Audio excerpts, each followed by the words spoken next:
Hello everybody, and welcome back to Roads Yet Traveled. We are deciding on which of these boys we are going to bunk with, and I think everyone knew I was going to choose Marrowyn. Look at him. Look, he's so pleasant. That's a bed. That's a cushion. He's a nice man. Can you imagine sleeping with him? It'll be nice and warm and cozy. You all can complain about my immaculate taste. It was either him or Maruk. We'll do Maruk later. We'll probably do all three of the boys at some point. I do like Maruk, and by that I mean I want to tease him. I want to bully him. Actually, those same exact feelings also go over to Roan. I want to tease him. I want to bully him. But I'm far more interested in Marrowyn. He's a working lad, you know? Marrowyn seems like the only obvious choice. It's true! He's been nothing but wonderful the whole time I've been here. And he's even gone out of his way to try and make things easier for me. Sure, he's an imposing figure, but he seems like such a genuine kind Karen? Maybe. I've made my choice. Doc, would it be okay if I stayed with you? Me? His smile spreads from ear to ear, an impressive feat for such a dog. I think he wanted me to pick him. Of course. I'd be glad to have you. I just hope my quarters live up to your standards. I'm sure it'll be great, Doc.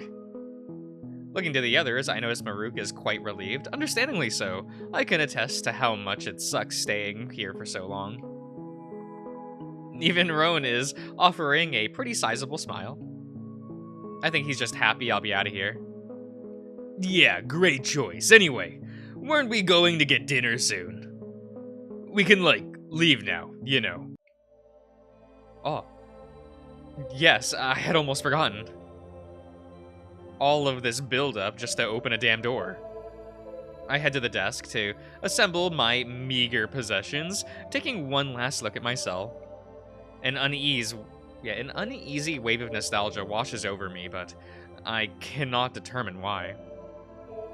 Everything of value about this room is in front of me, and not behind me. These Karens are what I want to remember about my time here, not this cell. Heading over to them, I stand where the door should be and just wait. Just remember, you're being led out on the captain's good grace. One wrong move and... Maruk! Enough. We can talk about the rules tomorrow. Tonight, though, let's just let Tucker enjoy himself. Fine. Sorry, Tucker. For hopefully the last time, he presses some unseen command on his monitor. The air rolls over me, enveloping me in a cool breeze. The lights lose their strange blue tint from the glass wall, and even the air feels cleaner.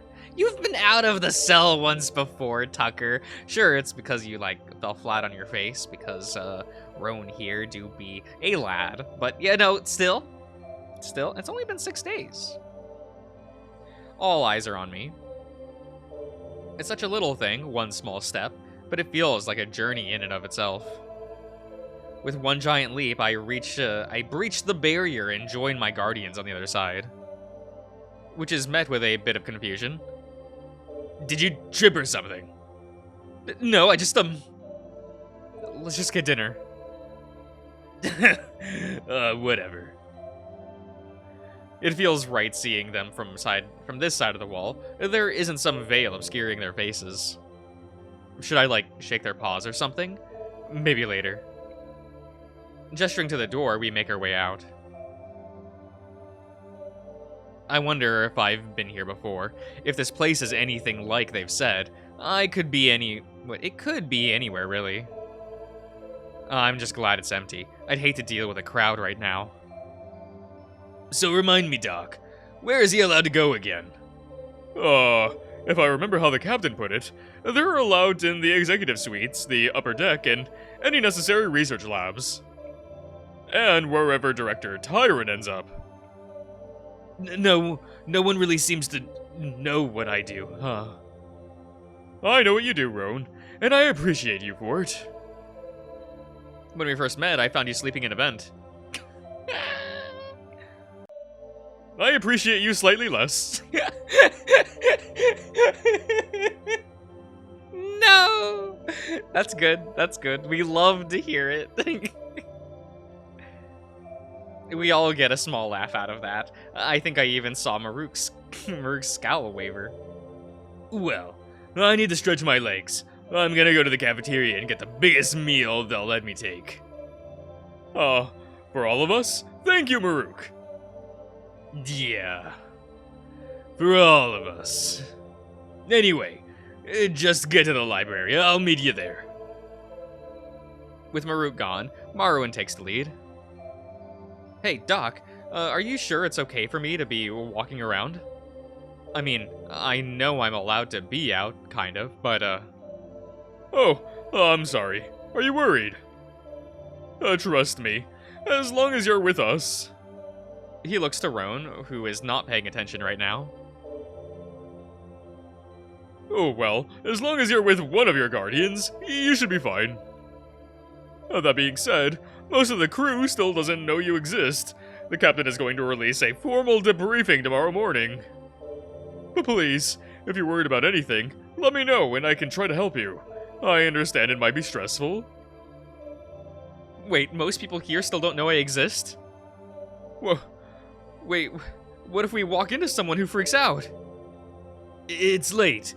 Most Karanes are either eating right now or relaxing. Right.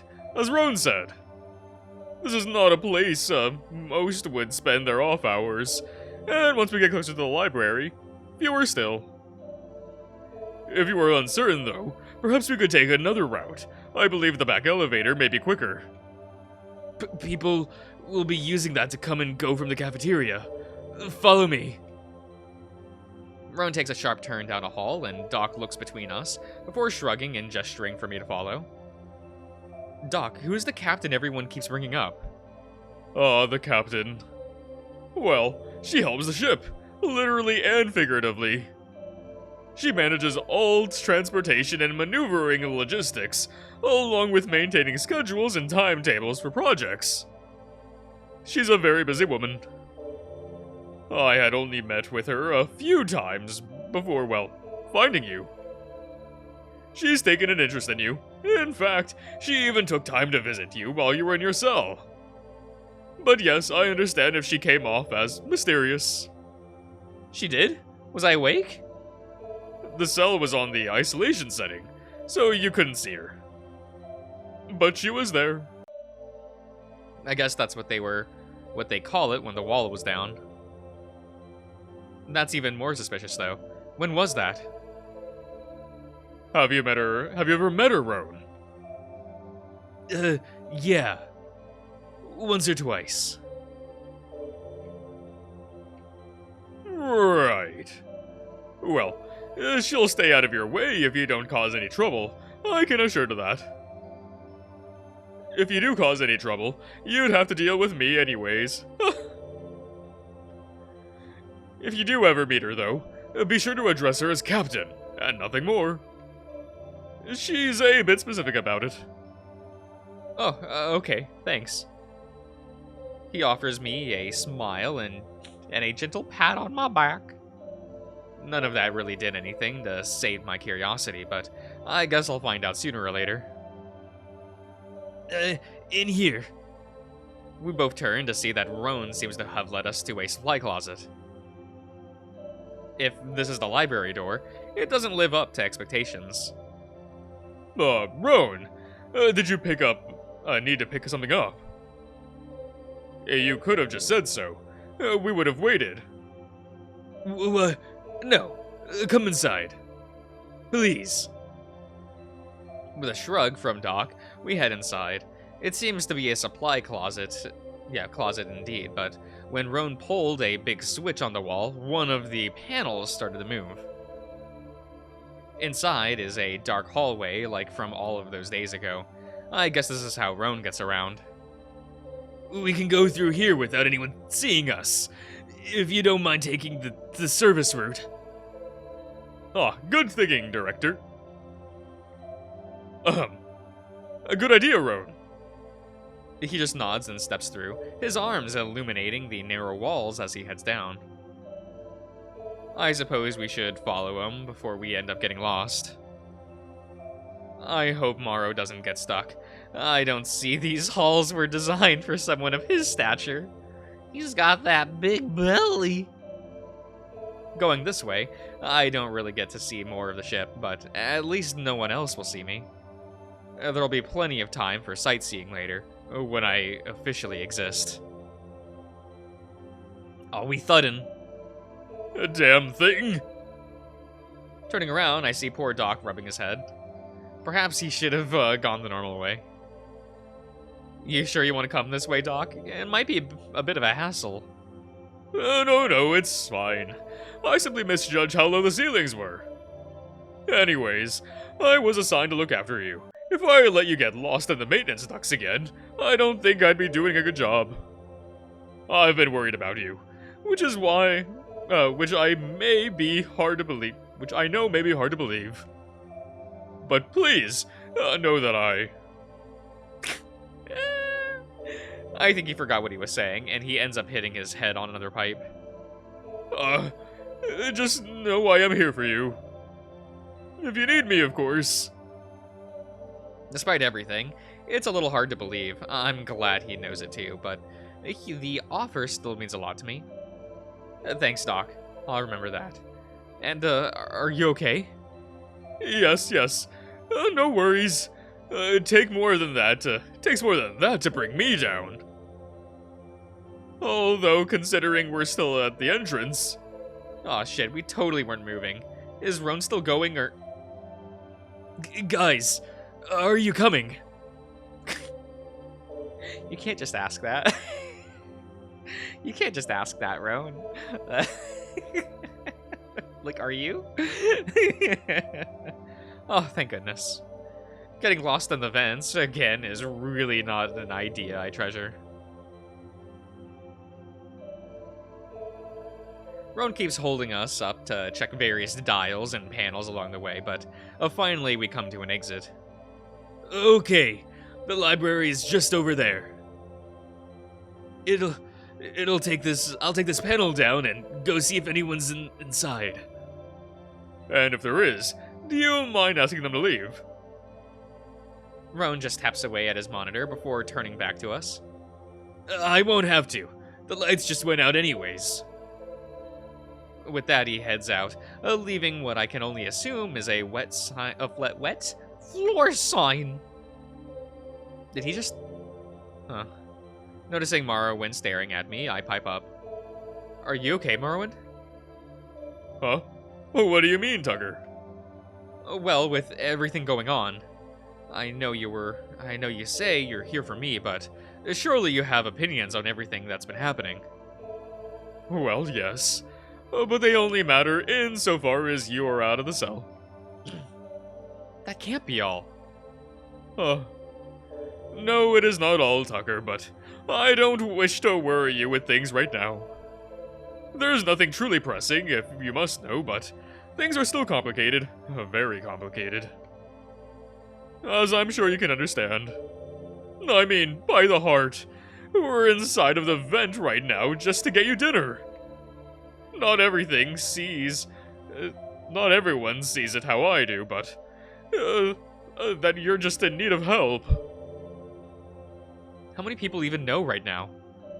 Not accounting for the ones that learn through rumors. I believe about 20 or so, but of course rumors spread fast, and tomorrow none of those rumors will matter. So, I'm nervous. But not so much as to worry you. I'm just worried that all this pressure will bring. I'd hate to find you. How I did a few nights ago is all.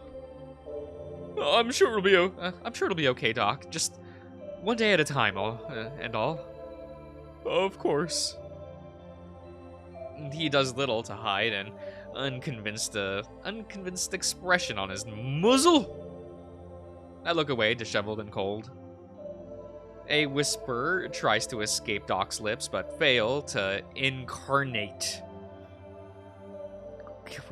Odd way of phrasing that, but okay.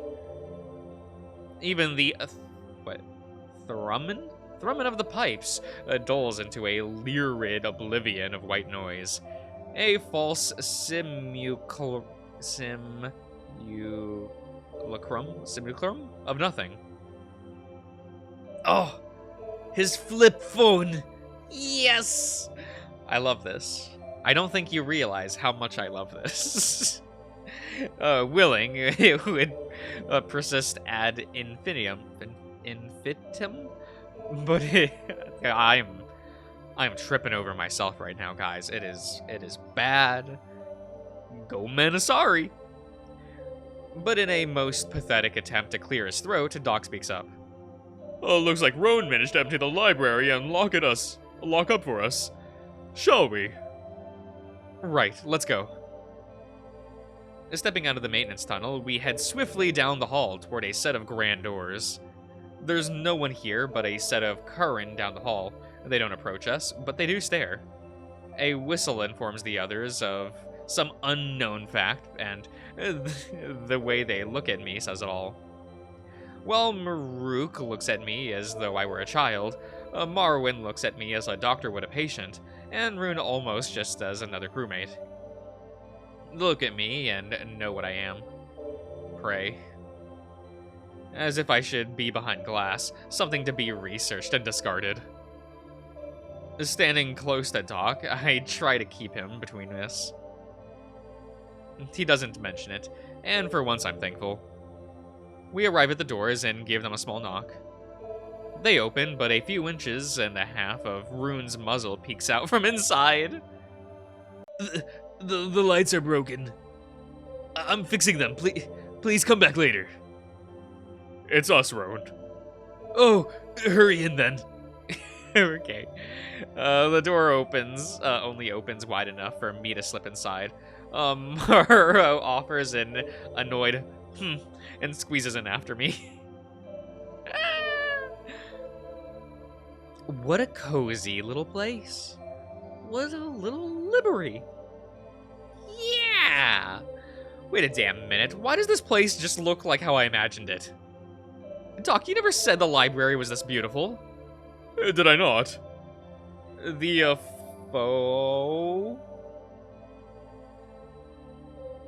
faux fireplace and cozy atmosphere really takes this place, makes this place feel like something you'd find back home.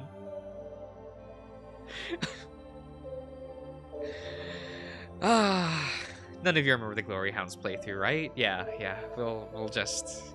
Yep. Looking at the shelves, I notice some of the rows are just screens with projections of books. But a few actually shelve beautifully bound books with metal covers and gorgeous metal corners and gorgeous covers. That is what that says. Oh!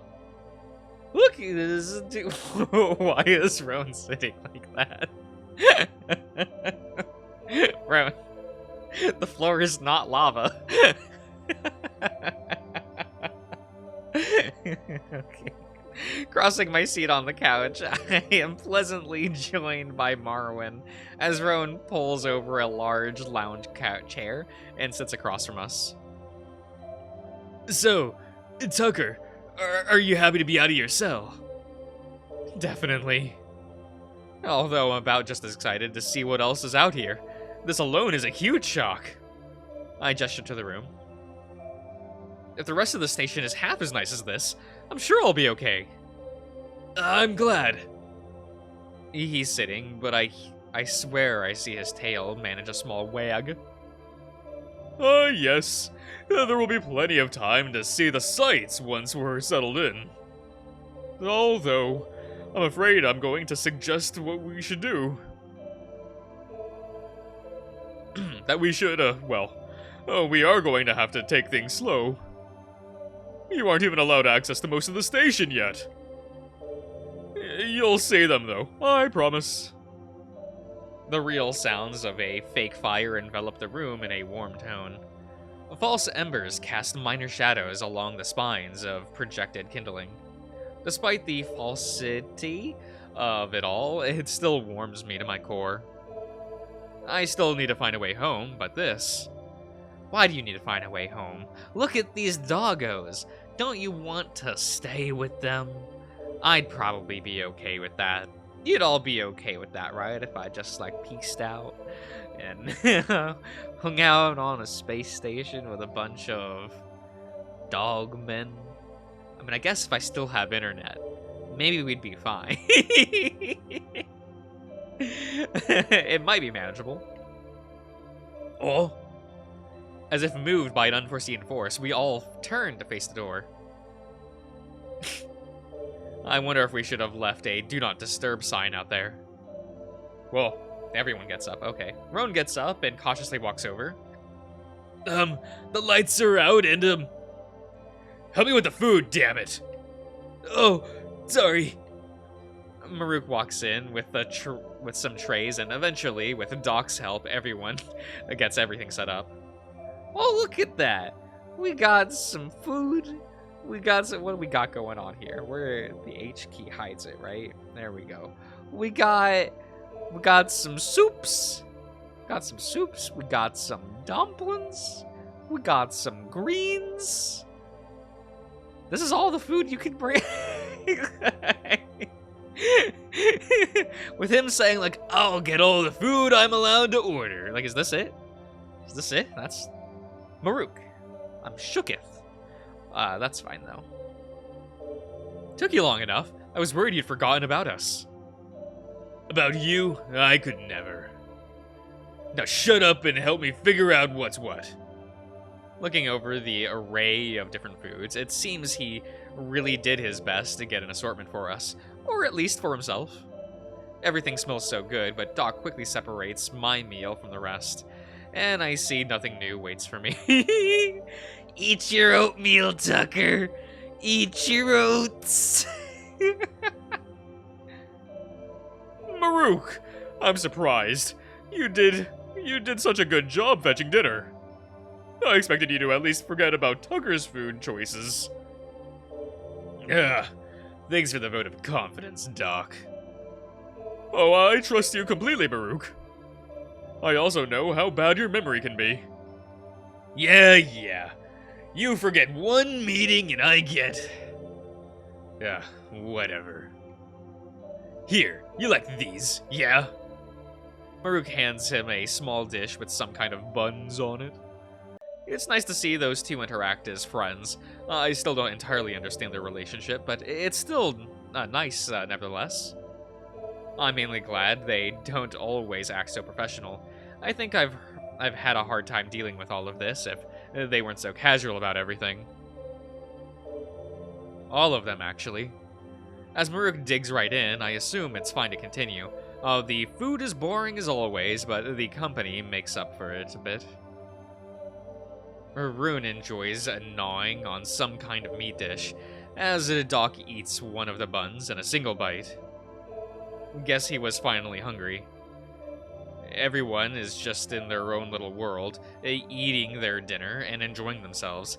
I can't remember the last time I had enjoyed dinner with friends.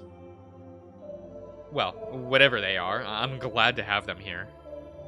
I can feel my shoulders loosen as I sink into the couch. Taking a sip of my drink, I notice Marrowyn giving me a small smile. Did I spill something? What's up, Doc? He takes a moment before responding, the others seemingly not noticing much. It's nothing, Tucker. You were just smiling is all. Quickly covering my mouth, I realize he was right. He laughs quietly before turning back to the table. Am I happy? I don't know. I'm still trapped within these walls, potentially light years from home. I miss my friends and the light of my sun. But I think tonight, here with these currents, I can afford myself a little joy. Oh, okay. I didn't think we would get through half of what Maruk brought, but I shouldn't have underestimated these currents. There are almost no food left. There's like half a bun. Everyone's just relaxing in a post-dinner stupor, checking these monitors or zoning off into space. It must be getting pretty late, but without a watch or something, I can only guess. Alright, Doc. He's had enough of a break. Let's just go over the rules and be done with it. Oh. If we must. This truly isn't too much more to go over. Tucker doesn't need to be bothered with most of the specifics anyways. They're mainly for us to deal with. Otherwise, there was only a list of things I personally didn't think needed to be specifically stated. Try to keep them away from crowds, don't let them engage with heavy machinery, keep them in sight at all times. Things like that. I can go over it in detail if you wish. It's all there. Doc, I can see here on the front alone it says, "Do not let them use public bathrooms unattended," and in big font, a big bold font, "In case of emergency, a force can be applied."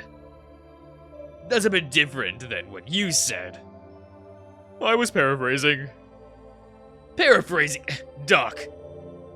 A lot of it was written in by the captain as a contingency plan. Things would never happen. That'll be fine as long as they stay with us. Still, this is important to go over. Hey, you hear me? Roan looks confused, but still responds. Yes, I'll read it all. I'll download the file to my monitor to keep it on me too. Good.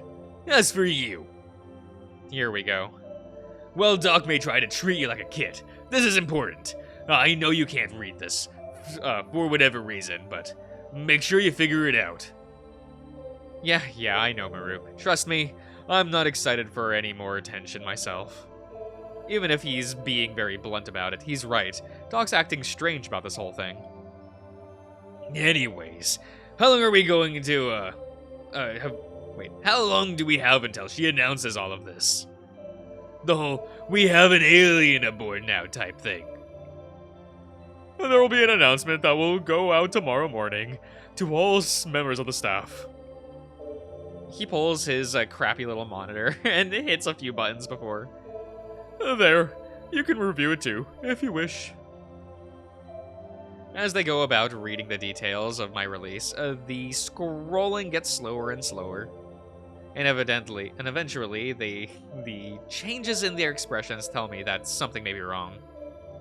Doc, what is this? The captain believed that a few revisions to Tucker's story were in order. Doc, you can't be serious. She even wrote up a fake backstory for them. Wait, what? Maruk, do you have any idea how confounding all of this is already? Do you really think telling the crew that we have no idea how they got here is acceptable? No, I'm sorry, She can't be seriously... she can't seriously want to lie to the crew, right? Must you be so difficult? We don't even understand everything as is. And as such, we must keep some things back, for now. I thought you, of all people, would understand this. I know it seems pointless, but it's out of my control. That's why I didn't want to bring it up, okay? This sucks, Doc. I know. Can we do anything? I don't know. The room falls flat, and no one has anything else to say. Now I guess I understand why Doc... was so opposed to reading the documents. Getting out of that cell was only the beginning, huh? I know this is all confusing and whatever, but I think I need to go to bed. Maybe we could pick this up some other time. Right, of course, Tucker. I'm sorry about all of this, but yes, let us retire for now. Come on, Tucker. Let's head out. I grab my bags and start to follow him, only to see Maruk throwing empty containers in a bag. Hey, do you need help cleaning? It's fine. You just go rest or whatever. This won't take long. Right, Director? Roan stops, poking at the dish he was pretending to finish, and just nods, agreeing to whatever's happening. See you around then, I guess. I offer a passing wave as I leave. Okay, I'm gonna end the part here, everyone. So I hope you've enjoyed, and I'll see you guys around.